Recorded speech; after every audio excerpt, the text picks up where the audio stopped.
La Bible dit que chaque jour nous faisons face à une guerre, mais notre combat n'est pas contre notre conjoint, contre les personnes de notre famille, nos collègues de travail, mais contre Satan et ses démons. Lisons ensemble ce qui est écrit.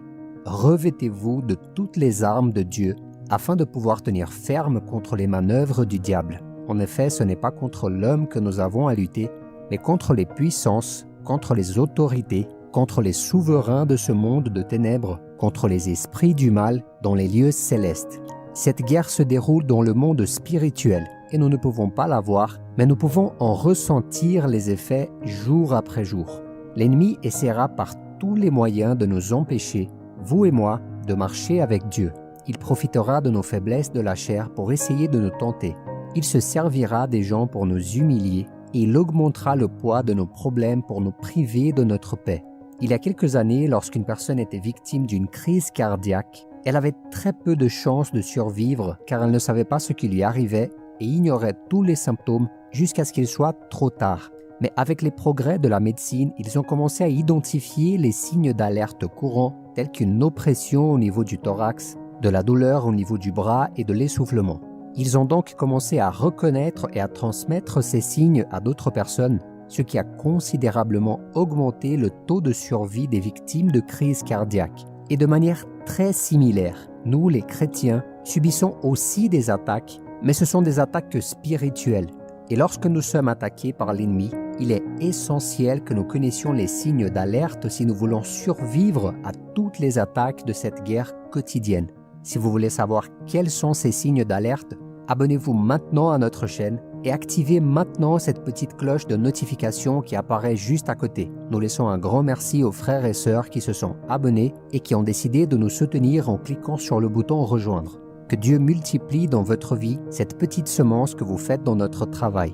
Alors le premier signe que vous souffrez d'une attaque spirituelle est que vous perdez le désir de chercher Dieu. Le but principal de toute attaque de l'ennemi est d'empêcher l'œuvre de Dieu d'avoir lieu dans votre vie. Ainsi, le premier signe que vous êtes attaqué est que vous n'avez plus le désir de chercher Dieu. Je sais qu'en tant que chrétiens, nous ne devrions pas nous fier à nos sentiments, car la Bible dit que nous devons vivre par la foi.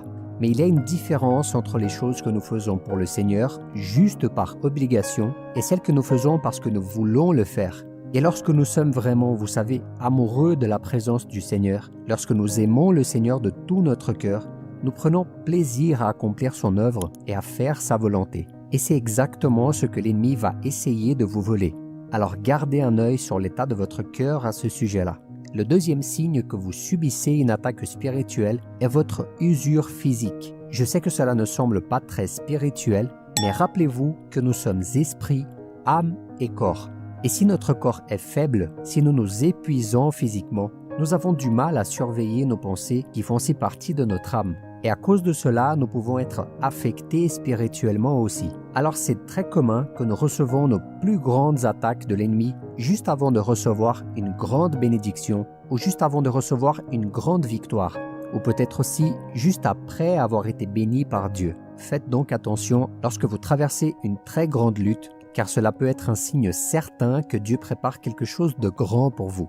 Ou bien si vous recevez une grande bénédiction, faites très attention car l'ennemi vous fatiguera, vous vous épuiserez et vous n'aurez alors plus la volonté de chercher le Seigneur. Le troisième signe que vous recevez une attaque spirituelle est le manque de ressources dans votre vie. Si vous avez beaucoup de portes fermées, beaucoup de moments difficiles, c'est dans ces moments-là que l'ennemi va profiter de cette opportunité et il vous fera quitter Dieu des yeux et mettra vos yeux sur cette opportunité plus facile. Vous savez, ce raccourci, cette route en parallèle, cette route que vous savez ne pas être une route de Dieu, mais c'est une route qui vous mènera à une solution plus rapide. Faites donc très attention, car si l'ennemi parvient à vous rendre plus inquiet, plus anxieux que d'adorer Dieu, il atteindra son but qui est de vous faire sortir de la présence de Dieu. Alors mon frère et ma sœur, faites très attention à ce qui est dans ton cœur. Et la Bible nous dit que nous devons garder notre cœur par-dessus tout, car c'est de notre cœur que viennent toutes les sources de notre vie. Soyez donc très prudents et regardez ce que vos voies ont été récemment, ce que vos choix ont été avant tout. Rappelez-vous que vous devez prier avant de prendre une décision. Ainsi, comme je l'ai dit, vous serez tenté lorsque vous serez à court de ressources, lorsque vous n'aurez rien, lorsque l'armoire de votre maison sera vide, lorsque vous n'aurez pas d'argent, ou lorsque quelque chose d'important manquera dans votre vie. Mais soyez sûr que le diable vous tentera aussi quand vous avez tout. Quand tout a commencé à s'arranger, c'est là que vous risquez de vous détendre avec Dieu, de rester peut-être trop calme. Alors restez avec le Seigneur dans chacune de ces deux situations, dans les bons et dans les mauvais moments. Tenez ferme avec Dieu et vous verrez que cette tempête passera, que cette période difficile passera. Le quatrième signe que vous souffrez d'une attaque est que votre vie de prière est de plus en plus faible. Je sais que nous avons des hauts et des bas dans notre vie avec Dieu. C'est tout à fait compréhensible, mais si la prière fait défaut dans votre vie, c'est un signe d'alerte que vous êtes attaqué par l'ennemi et que vous vous éloignez de Dieu. C'est exactement lorsque vous êtes faible que vous devez prier encore plus, que vous devez chercher Dieu davantage et que vous devriez lutter contre votre chair plus que jamais. Et c'est exactement ce qui s'est passé avec Jésus. C'est exactement l'exemple qu'il nous a laissé. Vous vous souvenez peut-être que lorsqu'il était sur le point d'être livré pour être crucifié, il s'est retiré et est allé prier au Gethsémani avec ses disciples. Mais les disciples, eux, étaient attaqués par l'ennemi et n'avaient pas la force de prier. Et face à cela, regardez le message que Jésus leur a donné. Il revint vers les disciples qu'il trouva endormis et dit à Pierre, « Vous n'avez donc pas pu rester éveillés une seule heure avec moi. Restez vigilants et priez pour ne pas céder à la tentation. L'esprit est bien disposé, mais par nature, l'homme est faible.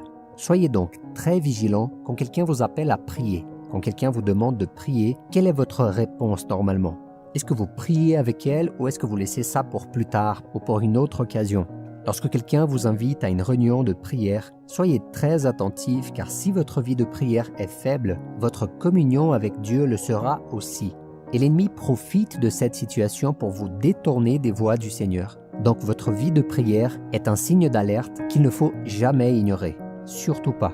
Le cinquième signe que vous êtes attaqué par Satan est que vous êtes dépassé par les circonstances. Je sais que nous traversons tous des périodes difficiles, mais il y a cette attaque de l'ennemi pour mettre un plus grand fardeau sur vous, un poids encore plus lourd, afin que vous ne puissiez pas voir une issue, afin que vous n'ayez plus d'espoir. Et la Bible nous dit dans le chapitre 13 de Proverbes, « Un espoir différé rend le cœur malade, mais un désir accompli est effectivement un arbre de vie. » Mes frères et mes sœurs, tant de fois l'ennemi vous rendra faible face à l'adversité. Il mettra dans votre esprit que les promesses de Dieu ne se réaliseront jamais, que vous êtes trop faible et que vous n'arriverez pas jusqu'au bout. Mais si vous laissez ces choses entrer dans votre cœur, tout ça va vous rendre malade. Lisons maintenant ce que la Bible nous dit au chapitre 11 d'Hébreux. « Or la foi, c'est la ferme assurance des choses qu'on espère, la démonstration de celles qu'on ne voit pas. Alors mon frère et ma sœur, mets la foi dans ton cœur. Ôtez tout découragement, tout manque de foi, car ces choses entravent votre vie. Et si l'ennemi peut vous faire perdre votre espoir, il vous fera perdre votre foi. Donc si quelque chose n'a pas fonctionné dans votre vie, cela ne veut pas dire que ça ne fonctionnera jamais. Si les promesses de Dieu semblent tarder, cela ne signifie pas qu'elles ne seront pas tenues. Ou si quelqu'un a trahi votre confiance, cela ne signifie pas que tous les gens sont comme ça. Alors n'abandonnez pas, ne fermez pas votre cœur. Libérez le pardon et surtout ne cessez pas de chercher Dieu.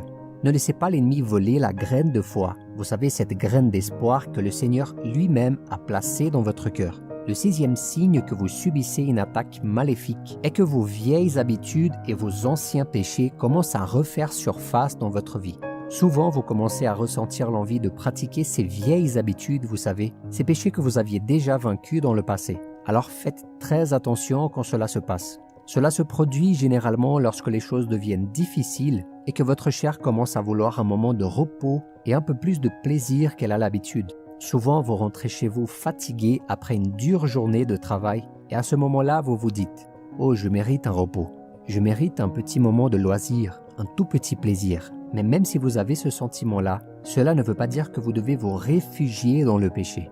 Beaucoup de gens qui traversent des problèmes recommencent à boire, recommencent à se droguer ou recommencent à avoir des relations sexuelles en dehors de la volonté du Seigneur. Alors mes frères et sœurs, soyez donc très prudents. L'apôtre Paul a dit que nous ne pouvons pas ignorer les intentions de Satan. Donc la meilleure façon pour vous de vous en sortir est d'être sincère avec lui et demander son aide au Seigneur. Beaucoup de gens, en revenant à la pratique de ces anciens péchés, finissent par abandonner la foi pour toujours et ont aujourd'hui une énorme difficulté de revenir dans la présence du Seigneur. Donc, la meilleure action que vous pouvez entreprendre est de reconnaître ces signes, de prier, de tenir ferme et de ne pas abandonner. Lisons maintenant le chapitre 5 de Galates. C'est pour la liberté que Christ nous a affranchis. Tenez donc ferme dans cette liberté et ne vous placez pas à nouveau sous la contrainte d'un esclavage. Et un autre signe que vous subissez une attaque de l'ennemi est que vous commencez à vous détourner de ces amitiés que Dieu avait mises sur votre chemin. Alors, regardez autour de vous. Regardez votre vie. Est-ce que vous allez à l'église fréquemment? Est-ce que vous marchez avec des personnes qui se rapprochent de Dieu ou qui au moins ont ce désir et cette intention? Si ce n'est pas le cas, vous pouvez être sûr que l'ennemi travaille dans votre vie pour vous éloigner en se servant de ces amitiés qui ne veulent rien savoir sur les choses de Dieu. Alors commencez à remarquer tous ces gens avec qui vous aviez l'habitude de parler, mais qu'aujourd'hui vous voulez vous éloigner. Cela peut être un signe que vous désirez davantage les choses du monde. Et vous savez que si vous êtes entouré de ces personnes, des personnes de l'Église, elles vous amèneront à prier, à chercher Dieu, et c'est peut-être quelque chose que vous ne voulez plus. Lisons maintenant un extrait de la Bible. Ne vous y trompez pas, les mauvaises compagnies corrompent les bonnes mœurs. Ceux-ci ont été les 7 signes qui indiquent que vous subissez une attaque spirituelle. Il y en a certainement d'autres, mais dans la vidéo d'aujourd'hui, je voulais me concentrer sur ces 7-là. Et maintenant, je veux parler des attitudes que vous devez adopter pour surmonter les attaques de l'ennemi. La première attitude est la plus importante. Vous ne pouvez pas oublier qui vous êtes. Mes frères et mes sœurs, sachez que vous n'avez pas simplement changé de religion lorsque vous avez adopté les voies du Seigneur. Lorsque vous avez remis votre vie à Jésus, la Bible dit que vous avez été transporté des ténèbres à la lumière. Donc, spirituellement parlant, vous avez changé de camp. Maintenant, vous êtes du côté des gagnants. Et faites bien attention si vous faites les œuvres des ténèbres, car maintenant, vous n'appartenez plus à ce monde. Vous appartenez au royaume de la lumière, au royaume de Dieu. La deuxième chose que vous devez faire est de ne pas ignorer votre temps et votre lieu de prière. Ces 2 choses sont très importantes pour que vous ayez une vie bénie. Un temps de prière chaque jour et un endroit où vous pouvez prier. Mais pourquoi est-ce que je dis ça? Parce que souvent, nous sommes tellement entourés de gens que nous devons nous mettre à part, à l'écart dans un endroit spécial. Que ce soit votre salle de bain, votre chambre ou votre cuisine, peu importe. Réservez un moment pour parler avec Dieu et cela va être très important pour votre vie. La troisième attitude que vous devez adopter est de ne jamais abandonner le lieu où vous rechargez vos énergies. Ce lieu peut être votre église où vous vous réunissez. Comprenez que malgré tous les défauts que présentent les églises, ces endroits sont probablement les lieux idéaux pour chercher Dieu, pour prier et pour louer le Seigneur avec ses frères. À ces endroits-là, vous recevrez une parole de Dieu. Ne délaissez donc jamais les lieux où vous vous ressourcez. Peut-être s'agit-il d'une réunion chez quelqu'un. Vous savez, ces réunions de prière et de lecture de la Bible que vous pouvez faire avec vos amis. Mais restez proche de ces lieux et de ces personnes qui vous rapprochent de Dieu. La quatrième attitude que vous devez adopter est de ne pas vous éloigner de vos amis spirituels. Vous savez, ces amis qui vont vous rapprocher du Seigneur. Car il est toujours bon d'apprendre de ces personnes qui vivent avec Dieu et qui font quelque chose que vous ne faites pas. Car ces personnes pourront vous donner des sages conseils. Heureux est l'homme qui ne suit pas le conseil des méchants. Donc mes frères, soyez toujours proches et en contact avec le peuple de Dieu et marchez avec ces personnes. Soyez très proches de ces personnes et ne les quittez jamais. Et enfin, la cinquième attitude que vous devez adopter, ne sortez pas de votre protection pastorale. Qui est votre pasteur? Même si ces hommes ont beaucoup de défauts parce qu'ils sont comme vous et comme moi, ne vous soustrayez pas à leur protection. Rappelez-vous que ces personnes prient pour vous et qu'ils vous avertissent par des conseils et par la parole de Dieu. Et beaucoup de gens, parce qu'ils ont abandonné leur leader, parce qu'ils ont voulu prendre tête par eux-mêmes, parce qu'ils ont voulu assumer un ministère par eux-mêmes, peut-être sans l'avis de personne, beaucoup de ces personnes, vous savez, sont tombées dans la tentation. Beaucoup d'entre elles ont été frappées par Satan sévèrement, d'accord? Donc voilà les 5 conseils que je voulais vous donner. Et si vous êtes attaqué par l'ennemi, rappelez-vous que Dieu vous donne toujours le pouvoir de choisir. Ainsi, si vous décidez de chercher Dieu, aucune puissance de l'enfer ne vous empêchera. Vous serez toujours capable de marcher avec le Seigneur. Soyez sûr de cela. Dieu nous donne toujours un choix et vous pouvez faire un choix maintenant. Il n'y a aucune puissance dans ce monde qui peut vous faire tomber car votre combat est spirituel et vous allez vous battre spirituellement à partir d'aujourd'hui. D'accord ? Dieu est le plus intéressé par votre vie. Il est le plus intéressé que vous restiez sur le droit chemin. Alors si vous êtes attentif à tous ces signes d'alerte, restez aussi attentif aux attitudes que vous devez prendre. Si vous faites tout ça, vous aurez une vie victorieuse au nom de Jésus. N'oubliez pas de vous abonner à la chaîne maintenant, de laisser votre commentaire et de partager cette vidéo avec vos amis et votre famille. Regardez ces autres vidéos que nous laissons en recommandation. Que Dieu vous bénisse. Je vous attends dans la prochaine vidéo.